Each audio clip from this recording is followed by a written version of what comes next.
ฟ้านี่แหละพี่น้องเอ้ยเพิ่นมีพี่น้องถามเข้ามาหลายแฮงเนาะเรื่องไฟฟ้าเฮือนสแตลเฮานี่ว่าไปฮอดไสคันใดแล้วฉันคือนั้นเอาเข้าเอานั่นแท้ว่าซั่นพี่น้องเอ้ยเนาะโอ้ยล่างเฮือนบ่น่ะต้มไว้เราฮะต้มไว้เล่นสงกรานต์บ่นี่ดึงสายเข้ามาฮะพอได้ใส่ก่อนแล้วก็ได้สายไฟเบิ่งเข้ามาเบิ่งก่อนเป็นจะได้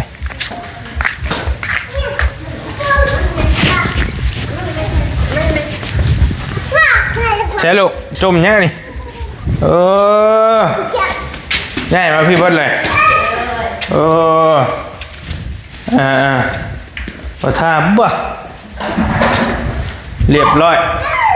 ตู้เย็นเขานี่น้องไงโอ้ลมเปิดบ้างแน่บ่10 คิวเมนบ่โอ้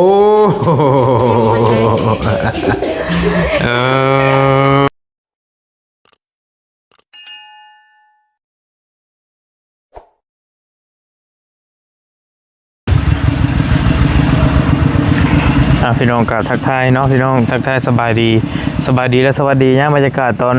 บ่ายๆอากาศร้อนๆเราพี่น้องนับว่าสุขุสุขคนพี่น้องเลยตอนนี้บอลลี่เนาะอยู่บ้านดงบางยางเมืองสะพานทองแข่งสาวนักเขตหรือว่าอยู่วัดบ้านเฮือนสแตลเขานี่แหละบอลลี่มาจอดรถอยู่วัดกำลังสิเดินทางขึ้นเหนือพี่น้องเลยเนาะขึ้นเอานี่แหละผ้าห่มผ้าแพรพี่น้องเลยไปแจกจ่ายพี่น้องเขาเนาะมีเป็นปึ้มเป็นมิกเป็นซอมีทั้งเมเพิ่นเอามาฝากมื้อนั่นแหละก็เป็นของผู้ใหญ่ใจดีเพิ่นลายทานร่วมกันเนาะอันนี้เป็นของเมใจดีเพิ่นอยู่ทางท่าแขกหรือว่าแขงขมวนบ้านเฮานี่แหละพี่น้องเอ้ยเนาะแล้วก็อันนี้เป็นของเมใจดีทางจังหวัดนครพนมเพิ่นฝากมาให้ครอบครัวนึงอยู่ใกล้ๆบ้านเชือกฟางค่ะแล้วจังไปเบิ่งน้ำกันอันนี้บริแกมา2รอบแล้วพอไปรอบแรกแล้วเพิ่นบ่อยู่เฮือนอันนั้นก็ได้เนาะแล้วก็ทางในก็มีหลายอย่างอยู่เป็นพวกมาม่าข้าวต้มขนม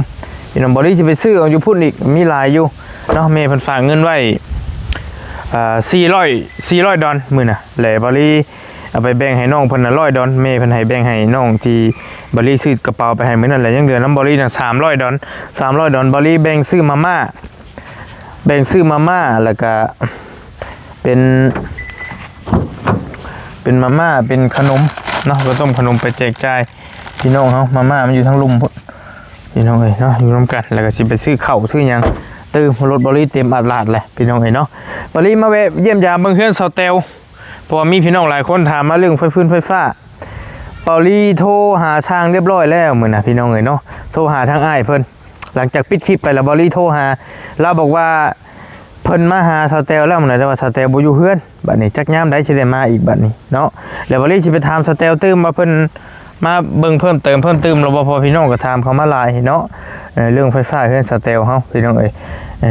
ถามเขามาหลายแฮงว่าบริสิมื้อใดสิมาดำเนินการนั่นโน่นนี่หั่นน่ะโทรหาเพิ่นคักแน่แล้วมื้อน่ะบริปิดคลิปปุ๊บแล้วเราโทรกลับมาปั๊บแล้วคุยกับเราคักแน่แล้วเนาะเราว่าเดี๋ยวสิโทรหาติดต่อหาเพิ่นเติมอีกว่าซั่นปานใดก็แล้วแต่สิเข้าไปหาเราแล้วก็จังสิถามไทยเพิ่มเติมว่าไปเฮาใส่จังไดแล้วเนาะพี่น้องเนาะเรื่องไฟฟ้านี่มันสำคัญได้เรายังนอนเราเข้านอนเฮือนบัดนี้บ่มีไฟหน้าร้อนจับบัดนี้พี่น้องเนาะคือเห็นทั้งสบุญซื้อตู้เย็นมาให้พ่อเมื่อวานนี่จักสิเป็นจังไดแล้วจังว่ากันเนาะโดยเดี๋ยวมาแวะหาตู้เฮาก่อนนั่งนี่อยู่สวัสดีโตสวัสดีนั่งเฮ็ดยังอันนี้น้าไปเช่าเล่นแรกแต่ก็เอาจะขายไปแล้วไปฮอดใส่แล้วศาลาเฮาฮอดเนื้อแล้วแล้วมุงนี่เนาะเจ้าแล้วอย่างนั้นนี่ไอ้มันนี่เลยอย่างโอ้ยละลายแนวก็เพิ่นเกี่ยวกับที่งานจนแล้วอยู่ก่อนเนาะไม่ดีเคยคนยังบ่ได้หลายนี่เพิ่นมาให้เลยก็10,000แล้วต่ออีกมาให้ชายกับหินรถนึงเนาะอะไรเห็นปล่อยต่อไปเรื่อยๆแล้วมีอะไรแช่ไปยังขาดยังบัดนี้วัดนี่ยังขาดยังอัน โ อ้ก็เคยว่าขาดอย่างไรแนวแล้วขัดลูกทูพื้นนี่วงกอกวงกบแน่คัดวงกบแน่แล้วก็ลูกตอกเต้งเห็นแล้ว โอ้หลายอย่างอยู่เนาะ ยาวอยู่แล้วคนว่าให้ซอยเตียวขาดตัวเตียวเล็กอย่างแล้วเลยขาดตัวไม่ลายเพียงพออะไรก็แบบนี้แหละแต่เปิดขาดประเทศก็อยู่ไปอยู่พักผ่อนน้ำพอน้ำเลยเพิ่นนี่มาซอยเลยเพิ่นมาให้ชายที่กับบื้อเพื่อเดี๋ยวเพิ่นเริ่มเทฝุ่นก่อนเทฝุ่นเรียบร้อยแล้วมันก็จะเทตัวอีกเลยก็ยังชื่อว่าแอมนี้แอมใช้กบหรือเต็งต่างโลกมอดแล้วนี่เริ่มแล้วมอดแล้วนี่เดินเลยนี่ก็ยังบลาไปแล้วแต่ยังคอนไปแล้วเด้อนี่ยังเรียบร้อยก็ค่อยไปเลย ก็โอเคแล้วนั่งโฮมเย็นได้แล้วพี่น้องเนาะ ผมจะได้ไปมาแหวกสบายนั่งเด่นใครได้มีผมมียังจกพาคนกันยังไปมีบางช่วงพอมันเป็นกันยังสิเทพื้นเลยพี่น้องเทพื้นคักนี่ไปแล้วก็คนจะบ้าแหละมันแล้วก็แต่กินย่างกับตัวปิดช่องลมหั่นย่างเป็นยังลายอยู่เนาะศรัทธากันยังขาดลายแล้วอันนี้ก็ยิเทหรือดอกก็ยังเป็นลมเลยก็เทพูดนี่เลยก็อันนี้นะเพิ่นได้จ้างบ่หรือว่าอะไรอันนี้นะนี่ก็จ้างแบบคอกันนั่นแหละแบบคนเองให้กันทำงานกันจ้างตีหน่อยจ้างอยู่แต่จ้างกับแบบจ้างก็ให้งานกันน่ะนะจ้างกับที่มูชิเวทจ้างคนเฮ็ดยืดเขาอะไรตอนนึงเขาชี้เขาได้จัง40 ล้านพอเห็นคงชื่อไม่ใช่มุ่งแล้วมีจ้างเลยเอาให้งานคนบ้านเองประเทศไทยชาวกระทงเฮียนกันก็แบบเดียวกันก็เฮียนนั่นแหละเนาะเพราะนี่คือของส่วนรวมได้นี่พี่น้องวัดว่านี่จะได้คอยจะได้นะจ้างอะไรไปแต่ให้ดีกว่าพอจ้างหากันพอได้เงินจ้างแค่ใครนั่นแค่นี้พอได้ซื้อยาจิบยาไปเจ้าเป็นงานร่วมได้นี่ก็ได้พี่น้องเอ้ยเนาะก็ว่าไปวันรอดเขาเลยช่วงแล้วก็ไว้ให้โคง10 ล้านไม่ได้มุ่งมีติ40 ล้านจะเอาใช้เงินมาให้อ่ะเนาะเติมนึงแล้วนี่ก็ได้โอเคแล้วนี่คอยของเข้าไปติชาว5 ล้านก็ให้ชาว6 ล้านนึงก็ติมอบให้วัดล้านนึงนั่นนะงานการได้ยังจะหาต่างคอกันจ้างต่างคอไว้กินโอ้ยขอบใจไว้กินเล่นออกไปหน้าว่าเจ้าวันนี้ปอกไปแดงเราก็ออกไปของคำวันแล้วออกไปออกมาแล้วออกไปนอนคำวันแล้วอยู่คนเดียวเราก็ได้เนาะตัวทานกับบริเฮ็ดอะไรเดี๋ยวนี้ยาอะไรยากับบริยาแต่ว่าพวกที่ตัดจักกันเราก็จะเคิร์กเวียกหลายช่วงเราเคิร์กเวียกชวนยังไปนำยาขายกับบริปนัยได้ช่วงนี้ขายกับบริปนัยยาให้เพื่อก็จะพักผ่อนโดยฮอดยำนี่โดยก็ยังคนไข้แน่เห็ดอย่างไข้แน่ขายกันได้ดีโอเคแล้วไปวันนี้หางบัตรเองวันนี้ก็แล้วไปแล้วให้ไผ่นำเขาไปทำมาแล้วโอเคไปเข้าไปหาชาเตลกันเด้อเอาไปกินอยู่ทุ่งนาใจขอบใจมาถามแล้วตื่มแล้วนั่งอยู่นี่แล้วก็เลยเป็นยังลายอยู่ยังขาดลายพี่น้องเลยงบบทว่าอารามเท่านี้ก็ได้เอาเสียงตู้เสียงเพลงก็มาแล้วบัดหึมมาละสเตลก่อนโอ้ยขึ้นยางเอาพุ่งมาก่อนละบัดนี่เบ่งไปเรื่อยๆเอาพี่น้องเห็นเนาะนี่คือประตูทางเข้าเพื่อนสเตลเฮารถ10 ล้อรถบัสรถเก่งมอไซค์เข้าได้สบายเลยพี่น้องเห็นเนาะประตูเฮานี่คือว่าเฮ็ดกว้างแฮงกับเรื่องนี่แหละเรื่องไฟฟ้านี่แหละพี่น้องเอ้ยเพิ่นมีพี่น้องถามเข้ามาหลายแฮงเนาะเรื่องไฟฟ้าเพื่อนสเตลเฮานี่ว่าไปฮอดไสคันใดแล้วฉันคือนั้นเอาเข้าเอานั่นแท้ว่าซั่นพี่น้องเอ้ยเนาะโอ้ยล่างเฮือนบ่น่ะชอบไหมเราฮะชอบไหมเล่นสงกรานต์บ่สบายดีเด้อสวัสดีชอบไหมเราฮะคือมีน้ำเย็นแล้วบัดนี้จะจ้อยไปนี่มันจะไปชิดนั่นก็เฮ้ยโอ้มีน้ำเย็นแล้วบัดนี้ นี่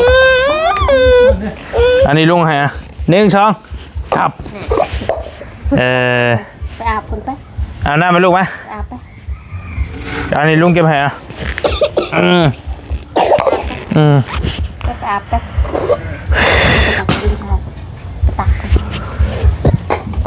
ไปตักคนไปโอเค ตักทรายไปลูกไป ไปตักลิ้นไป ฮึบตาม น้ำลุงพี่มะ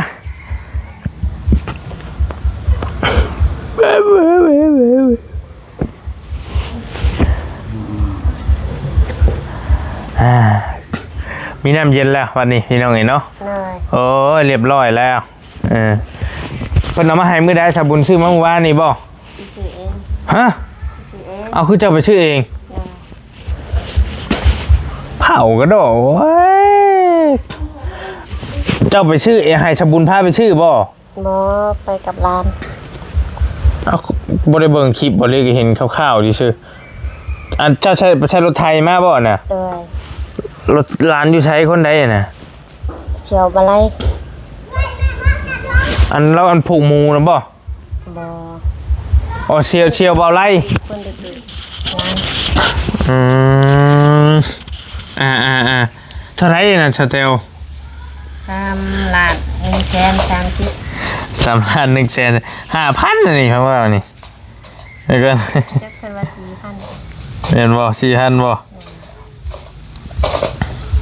บ่ไหล3 ล้าน5,000 1แสน50เท่าไหร่ประมาณนั่นแหละ เอาเงินมาใช้ไปชื่อ เงินเขาจะเอาผู้แค้นนั่นแหละเงิน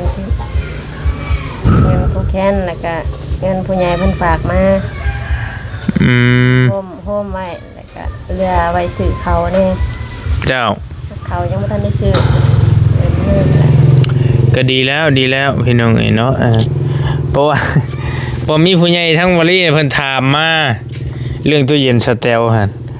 ว่าสิเอามาเซอร์ไพรส์อยู่จากมือว่าแล้วจ้อยปานเจ้าซื้อก่อนเลยแต่เมย์เพิ่นก็ยังบ่ได้ฝากเงินฝากทองมาหรอกแต่ว่าถ้าเมย์เพิ่นได้เว้าแล้วมันบ่พลาดนะเพิ่นว่าสิให้ซื้อมาให้อยู่แต่ได้แล้วก็โอเคแล้วพี่น้องเอ้ยเนาะบ่ลีส่งหาถามห้านเพิ่นก็ถึกอยู่ตู้เย็นมื้อวานนี่จนเมย์มันซื้อให้เจ้าสิได้เป็นชองสั้นผู้กับประจักษ์ ก็เข้าใจเจ้าอยู่มันห้อนอากาศมันห้อนพี่น้อง ของกินได้เนี่ย ซื้อของกินชิปเช้าเขาก็มันบูดเขาก็เสียดาย แมนไฟได้เป็นได้เรื่องฟื้นเรื่องไฟเฮาน่ะ ยังบ่ทันได้มาใหญ่ อันทรายไผโตเขาให้น่ะ ซื้อทรายมาต่อเขาใน เจ้าโตเองเจ้าบ่ บ่อายต้องมีต่อให้กับยายเพิ่นต่อ ผัวสบุญบ่ โดย ต่อเป็นปลั๊กไฟเข้าไปซื่อๆบ่ โดย ก็จะเสียบพัดลม เสียบตู้เย็นกับพัดลมหลอดไฟบ่มี บ่มีหลอดไฟครับ มันแตกแล้วแล้วต้องหอยมันนี่แตกแล้ว ใช่ครับก่อนบ่มีพี่น้องเพิ่นถามก็ยังถามเขามาหลายอยู่ได้พี่น้องเรื่องไฟนี่ยามนั้นเพิ่นบ่ได้เบิ่งคลิปบ่ลีจบบ่ว่าหยังกระทึกนึกนองอยู่ยังให้นั่นอยู่ บ่รีโทรหาติดบ่ เฮาก็คุยกับเจ้ามื้อนั้นเด้คุยกับเราข้างนี้น่ะบ่จื้อบ่มือข่อย เห็นยังเพิ่นมา จะพาไปเฮือนสร้างนะมื้อนั้นเด้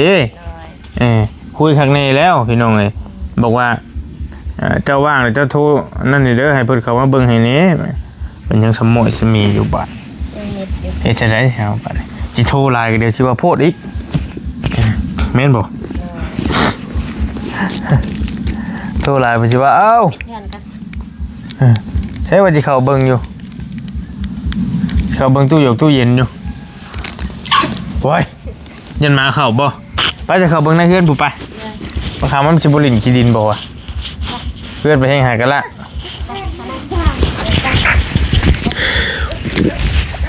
ต่อเข้าอยู่หันเนาะแถวๆเนาะเพิ่นดึงมานี่พี่น้องนี่ดึงสายเข้ามาฮะพอได้ใส่ก่อนแล้วก็ได้สายไฟ เบิ้งเข้ามาเบิ้งก่อนเป็นจะได้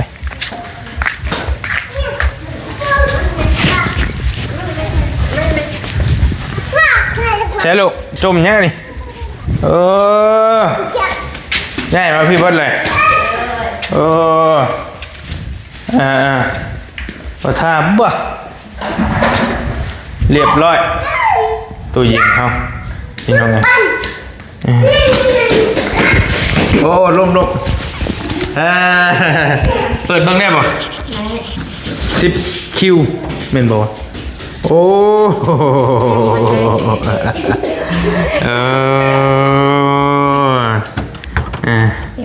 มีทั้งไข่มีทั้งช่างลูกศอกลูกชิ้นโอ้ยกระทึกเอาน้ำให้ลุงบ่นี่มาขอบใจใช้คือให้นะนี่นี่ ให้ได้ดิลูก เอาไม่แล้วไม่บุคักบุ้ามแบบนี้ เอาไหม จับ เอาไว้กำลังเบมือคอทางปิดไว้แบบนี้มันสิเปลืองไฟฮะปิดไว้ตู้เย็นฮะ อันไร ปิดไว้ลูก อันเอาอันนั้นเอาไปคนโอ้ยได้แล้วอันโอ้ย ดีใจเจ้าโน่นได้ฮะโอ้ยตกใจเด้บ่ฮ้อนบ่ได้ใช้พัดลมพันยังบ่น่ะเอาจะต่อไปจะได้ เสียบอยู่นี่ทำไมนอนหนอกนี้ เอานอนอยู่นอกพี่บ่ใช่เอ้า ใส่หัวหอดซื้อว่าปลา ต้องซื้อมาอีกอันนึงต่อเข้าห้องนะจังได้นอนอยู่นอกอ่ะโอ้ยอันใดก็ได้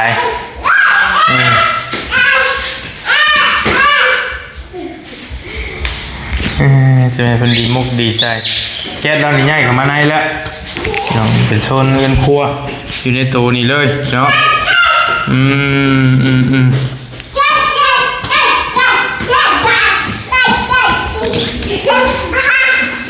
จากกัน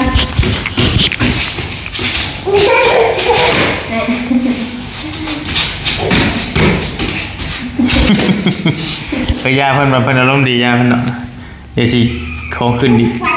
เดี๋ยวจิฮะ มันขาดได้ลูกมันขาดฮะมันขาดลูกมันขาด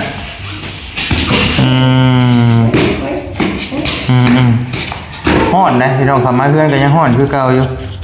เพราะว่ามันคือบอกอย่างนี้เนาะว่าฮ้อนยามฮ้อนแล้วพัดลมมันนั่นบ่จะว่ามีตัวหนึงน่ะพัดลมให้อันนี้ เดี๋ยวมันเสีย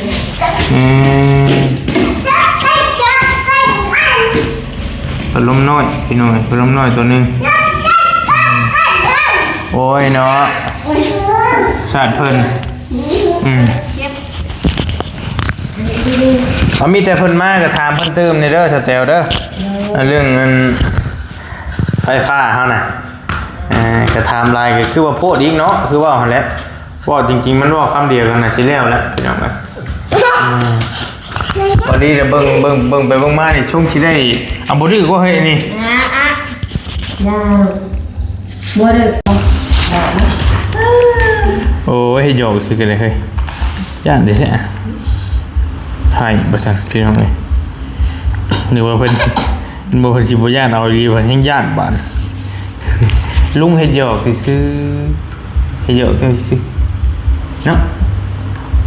เงือดมือใช่บาดนึงโอ้ครับพี่น้องเอ้ยใจ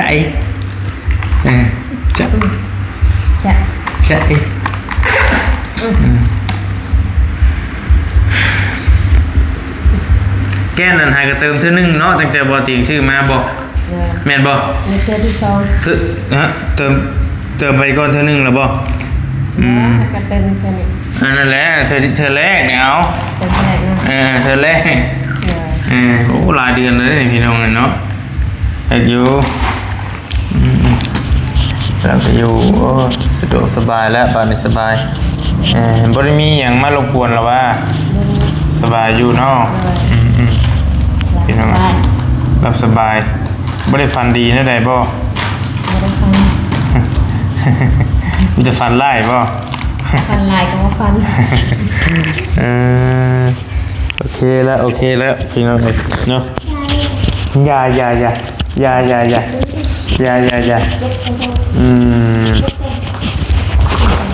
มีแต่นั่นแล้วเด้อสแตลเด้อ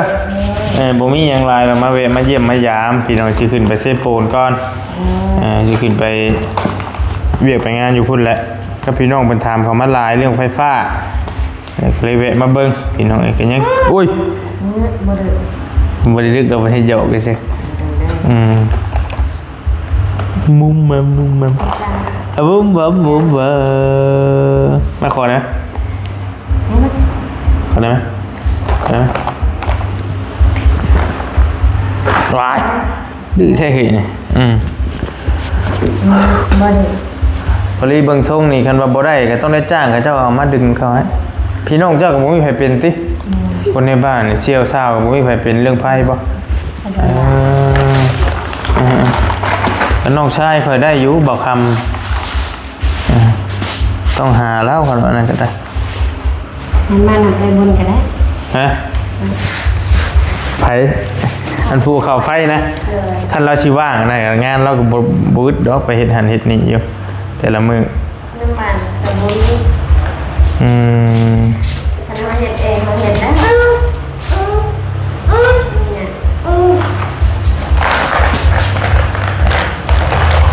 ก็บ่น่ายากปานใดดอกดึงสายไฟเข้ามาซื่อแล้วก็ต่อกระดานลงเฮ็ดก็บ่ฮึงบ่ได้ดอกบ่รีเบิ่งนี่บ่พอชั่วโมงดอกกันว่าจ้างเขาจะมาเฮ็ดก็ได้เอากระดานลงจะสิเอากระดานไว้หม้องใดสมมุติว่ากระดานไฟต้องมีหม้องใดหม้องนึงไว้กระดานไว้เสาพี่บ่หรือเสาพี่แต่ว่าไว้สูงๆจังหน่อยนี่มาเลยว่าบ่ได้พี่ก็ได้นี่ในใจเขานี่พี่ก็ได้นี่มันพี่บ่เปียกหรอวะเนาะนี่ก็โอ้ยเฮ็ดกูเฮ้ยบ่ได้ลงเด้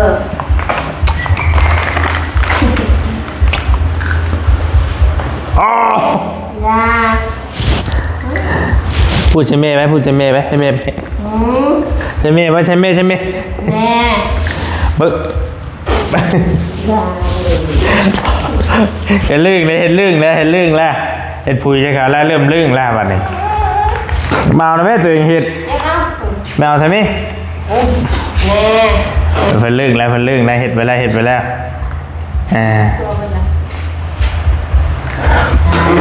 เอาไว้พี่ก็ได้แถวชาวบ้านนั่นก็ได้แต่ว่ามันต้องมีแนวเจาะหูอีกได้หนิทางนี้ก็ได้บ่ดื้อลูกบ่ดื้อได้อยู่แล้วลงมาพี่กำลังบ่อยากให้คนหัวกันได้อยู่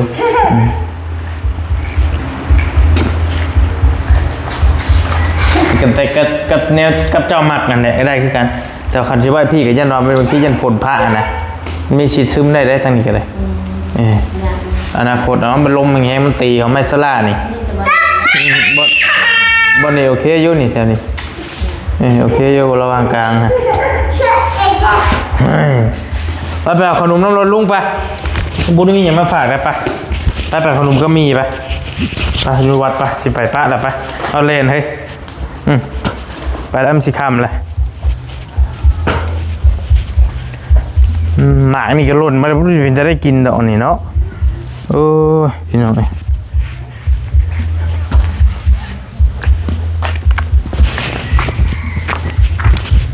แปะ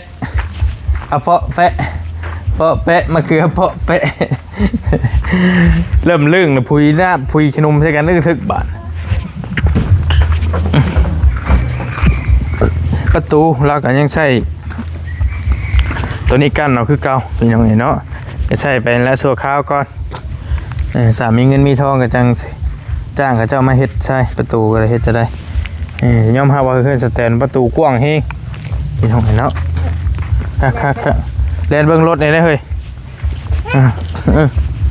พี่บ่าวนมมา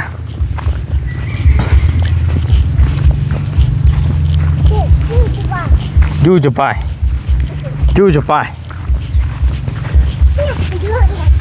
ฮะขี่บ่รถขี่บ่อย่าขี่รถอีกเลยพี่โอ้ขี่รถหันเท่ โอ้โตนี่ได้ขี่รถมื้อนั้นเลยย่ามบ่ย่ามได้เบิ่งทรงย่ามได้เอาหนุ่มมากินเอาลูกหมูมี่มาฝากเด้ออันนี้นี่เพิ่นจะขี่รถได้นี่อันนี้ พี่จ้ากัน นี่จ่ายก่อน ทุกเด้อ เอามากินแล้วเอาเบิดหันก่อนเอา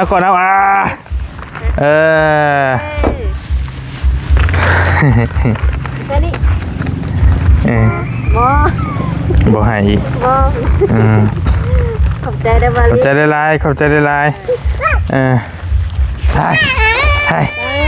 ไปโอเคลุงไปป้าเด้อคำเลยเด้อเดินทางไกลขอบใจได้หลายส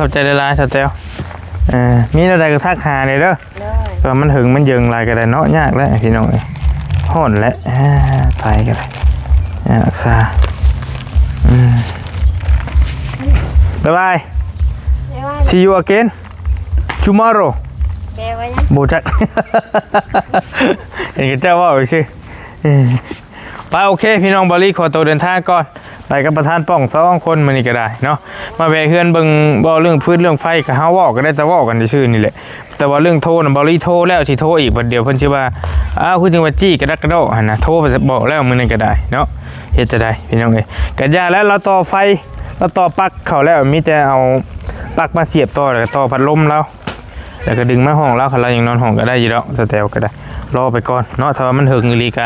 เอาจังหาเงินหาทองมาจ้างช่างดึงเขาน้องชายบอลลี่เฮ็ดได้อยู่บ่คำหั่นช่างประจำเฮาหั่นเป็นเฮ็ดได้สบายมาเฮ็ดบ่เข้าชั่วโมงดอกนี่ฮะเนาะเอาอยู่ดีมีแห้งโชคมาร่ำรวยบอลลี่ขอตัวเดินทางก่อนบัดนี้บ๊ายบายเจอกันเมืองเซโปนพี่น้องบ๊ายบาย